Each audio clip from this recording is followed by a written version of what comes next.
അസ്സലാമു അലൈക്കും വറഹ്മത്തുള്ളാഹി വബറകാതുഹു.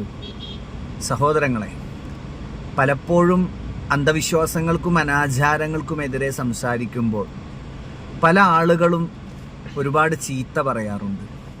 എന്നാൽ നിങ്ങളൊന്ന് ചിന്തിച്ചു നോക്കൂ, ഞാൻ ഈ പറയുന്ന കാര്യങ്ങൾ ഖുർആനിനും സുന്നത്തിനും എതിരാണെങ്കിൽ നിങ്ങൾ എന്നെ ചീത്ത പറയുന്നതിനോ അതല്ലെങ്കിൽ മോശക്കാരനാക്കുന്നതിനൊന്നും നമുക്ക് സങ്കടമില്ല.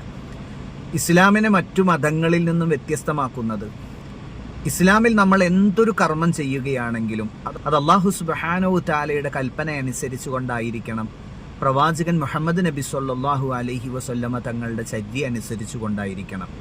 എങ്കിൽ മാത്രമേ അല്ലാഹു സുബ്ഹാനഹു തആല ആ കർമ്മം സ്വീകരിക്കപ്പെടുകയുള്ളൂ. നിങ്ങൾ ഈ കൊടി കണ്ട് തെറ്റിദ്ധരിക്കേണ്ട, ഇത് ലീഗിൻ്റെ ഓഫീസല്ല, മറിച്ച് മലപ്പുറം ജില്ലയിലെ കുളത്തൂർ എന്ന് പറയുന്ന സ്ഥലത്ത് പുളിവെട്ടി മക്കാം എന്ന് പറയുന്ന മക്കാമാണ്. ഏതോ ഒരു ഖബർ കെട്ടിപ്പൊക്കി ആ ഖബറിനെ പാവപ്പെട്ട മനുഷ്യരെ ചൂഷണം ചെയ്യുന്ന കേന്ദ്രമാക്കി മാറ്റിയിരിക്കുകയാണ്. നോക്കൂ നിങ്ങൾ, ഇതര മതസ്ഥർ കാണിക്കുന്നത് പോലെ ഖബറുകൾ കെട്ടിപ്പൊക്കുകയും അവിടെ നിലവിളക്കും ചന്ദനത്തിരിയും പട്ടും പഴക്കുലയും, ഇതിനൊക്കെ എവിടെ നിന്നാണ് ഈ മുസ്ലിയാക്കന്മാർക്ക് തെളിവ് കിട്ടുന്നത്? നബി സല്ലല്ലാഹു അലൈഹി വസല്ലം അരുളിയിരിക്കുന്നു, മാ ബക്കിയ ഷൈഉൻ, ഒരു കാര്യവും ഞാൻ നിങ്ങൾക്ക് വിട്ടേച്ചു പോയിട്ടില്ല, യുഖരിബു മിനൽ ജന്ന, നിങ്ങളെ സ്വർഗത്തിലേക്ക് അടുപ്പിക്കുന്നതും വയുബാഇദു മിനന്നാർ, നിങ്ങളെ നരകത്തിൽ നിന്ന് തടുക്കുന്നതുമായ, ഇല്ലാ വഖദ് ബുയ്യന ലക്കും, അക്കാര്യം വളരെ വ്യക്തമായി നിങ്ങൾക്ക് നാം പഠിപ്പിച്ചു തരാതെ. 23 വർഷക്കാലം അള്ളാഹുവിൻ്റെ റസൂൽ സല്ലല്ലാഹു അലൈഹി വസല്ലം സ്വഹാബാക്കൾക്കിടയിൽ ജീവിച്ചിട്ടുണ്ട്.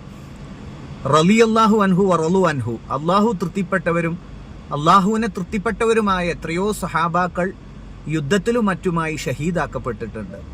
എന്നാൽ അള്ളാഹുവിൻ്റെ റസൂൽ സല്ലല്ലാഹു അലൈഹി വസല്ലമ തങ്ങളുടെ കാലഘട്ടത്തിൽ ഏതെങ്കിലും സഹാബാക്കളുടെ ഖബറുകൾ ഇതുപോലെ കെട്ടിപ്പൊക്കി അതിനു മേലെ പട്ടുവിരിച്ച് ഇതുപോലെ കൊടിയും നിലവിളക്കും തോരണങ്ങളും വെച്ച് നമുക്ക് അദ്ദേഹം മാതൃകയായിട്ടുണ്ടോ?